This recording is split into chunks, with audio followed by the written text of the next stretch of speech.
Buen día a mi compañero Johan y a mí nos tocó el paper de Silencing of Aedes aegypti, Double Sex Gene Using iRNA by Oral Delivery.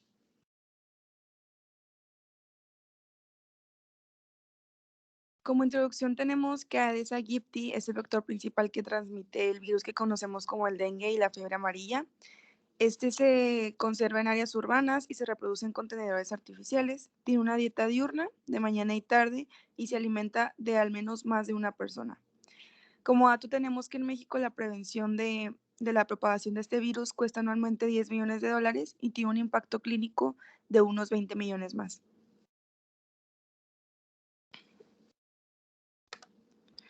Algunos estudios citológicos y genéticos en insectos durante el siglo XX han contribuido a establecer la noción de que los factores genotípicos son aquellos que determinan el destino sexual en estos mosquitos.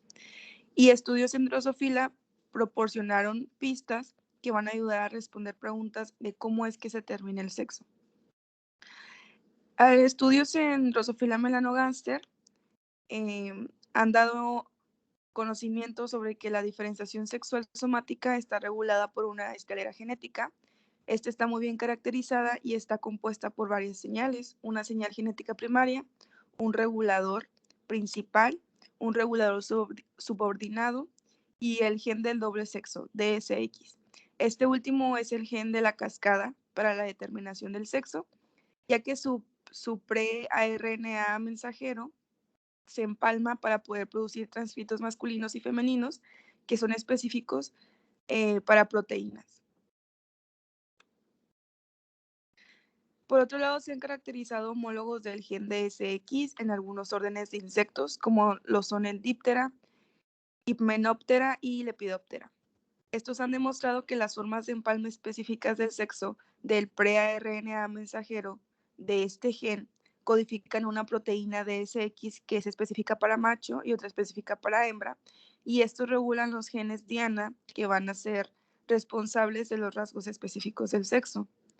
Por otro lado, también tenemos tecnologías de ARNA de interferencia, donde estas involucran dos tipos de moléculas, como lo pueden ser la de doble cadena y la de cadena simple. Y esta puede ser más que nada una nueva herramienta para evaluar funciones genéticas en una amplia gama de organismos. Otros autores en este mismo insecto han silenciado genes por medio de esta tecnología, como lo son la beta-tubulina y la quitina sintasa 1.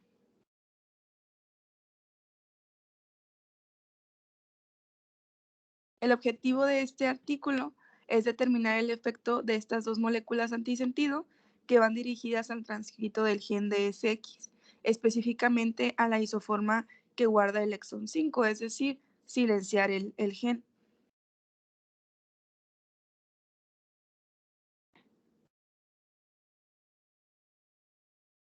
Como materiales y métodos tenemos aquí que el artículo usa una cepa de Aegypti, la New Orleans. Nos indican que presentaron una cría controlada, es decir, mantuvieron a los mosquitos a una temperatura de 28 grados centígrados con una humedad relativa en un fotoperiodo de una proporción 12 horas de luz, 12 horas de oscuridad, con una dieta de proteínas liofilizadas que presentaba 10% de agarosa y sangre bovina heparinizada.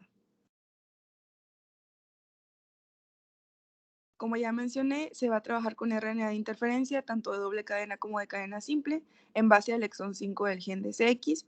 Y aquí se muestran las secuencias y de qué nucleótidos a qué nucleótidos van. En el caso del RNA de interferencia de una sola cadena, se trabajó en dos partes, en la parte del exón 5A y la parte del exón 5B. En esta imagen podemos observar en la parte central, en el apartado B, la anatomía del gen DSX. En el apartado C, abajito, podemos ver la isoforma que presentan las hembras y en el apartado A, la isoforma que presenta el macho. Después del empalme, las hembras siguen conservando el exón 5, mientras que los machos lo descartan. Y por eso es evidente que se concentra el artículo en el exón 5 por sus áreas de hibridación. Las larvas del primer estadio de la cepa de New Orleans se expusieron en tubos de 1.5 mililitros con un volumen final de 1 mililitro de agua. Se expusieron tanto al RNA de interferencia de doble cadena, tanto al de cadena simple.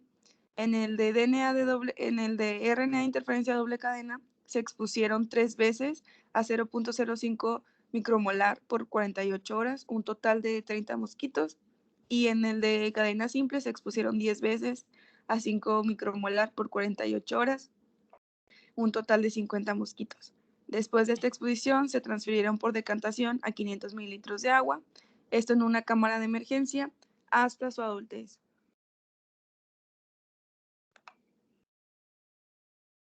Después se pasaron a jaulas entomológicas, en donde se puso una por cada molécula de prueba y otra para los grupos controles. Se les alimentó con una solución de sacarosa y estas se observaron sus colonias por cada 24 horas. Y los datos que se obtuvieron se hicieron mediante un análisis de chi cuadrada, y para las diferencias estadísticamente significativas entre los grupos control y los grupos que estuvieron expuestos al RNA de interferencia, se utilizó una tabulación cruzada. Esto se hizo en los mosquitos emergentes. Ya como resultado, tenemos aquí una gráfica donde nos presenta a los mosquitos de Aedes aegypti, tanto machos como hembra, que estuvieron expuestos a los 3 bioensayos con las moléculas de doble cadena de ARN de interferencia. Como podemos ver, pues el grupo control no tuvo cambios, y por otro lado, los grupos que estuvieron expuestos, pues podemos ver una diferencia tanto en la proporción de machos como de hembras. En machos aproximadamente hubo un 73% y en hembras un 26%. Y igual este es un gráfico, pero de los mosquitos que estuvieron expuestos a la ARN interferencia de cadena simple.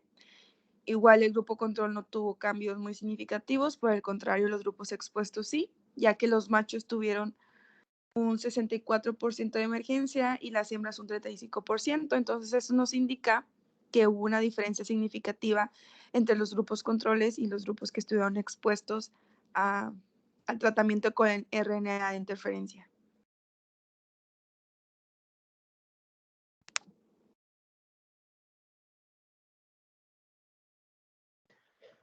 Bueno, y finalmente como conclusión, tendríamos que, pues, el objetivo del estudio era utilizar los RNAs de interferencia para silenciar el gen DSX en Aedes aegypti, específicamente el exon 5. Aquí, se compararon estudios donde la introducción del RNA de interferencia se hizo mediante microinyección en las pupas de los mosquitos. Y aquí se usó, ¿cómo se dice? Se les alimentó o se les expuso lo que en los otros estudios hubo una diferencia en que presentaron cambios morfológicos, pero eso también hirió a los mosquitos, vaya. Y en este estudio no, solamente cambió el radio de los mosquitos emergentes. Y como les digo, vale la pena destacar las diferentes técnicas que se utilizaron con los estudios comparados, puesto que, como les digo, nosotros fue una exposición vía oral, bueno, en este estudio, y en otros estudios, como el de Misor et al. 2015, utilizaron la microinyección en la pupa, y tras analizar los resultados y compararlos con los otros autores, se concluye que la proporción de los machos y hembras puede modificarse mediante la exposición temporal al RNA de interferencia, produciendo diferencias significativas que podrían utilizarse para desarrollar nuevas estrategias de control en el futuro. Y esto sería todo. Muchas gracias.